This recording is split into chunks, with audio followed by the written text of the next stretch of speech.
A'udhu billahi minash shaitanir rajim. Bismillahir rahmanir rahim. Ngicela uAllah angivikele kusathane ongathandwa egameni lika Allah onomusa onesihawu.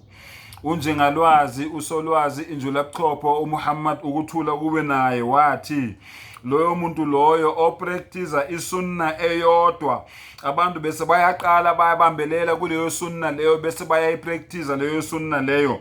Loyo muntu loyo ngelanga lokwahlulelwa uzobona izibusiso eziningi zezenzo ezenziwe lawo bantu labo abakade bepractice leyo sunna leyo.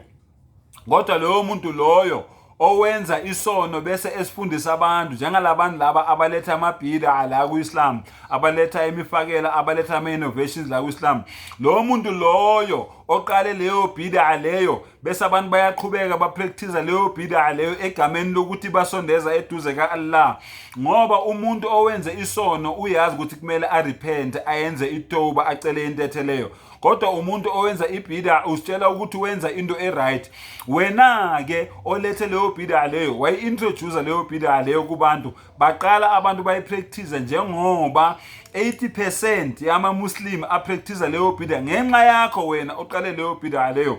uRasulullah sallallahu alaihi wasallam uthi ngoba lawo bantu lawo befollowa leyo sono leso lobo bumnyama lobo leyo bhida leyo wena oyilethile bayaqala bayayifollowa bayayenza. On the day of judgment wena olethe leyo bhida leyo nawe wena oyifundisile wayiqhubekisela phambili wafundisa abanye abantu baqhubeka bayenza, uzobona wena isijeziso mayelana nezono lezo ezenziwe lawo bantu labo. Each and everybody owenza ibhida ayifundiswe uwe uyaqhubeka uyayenza uyayipractice.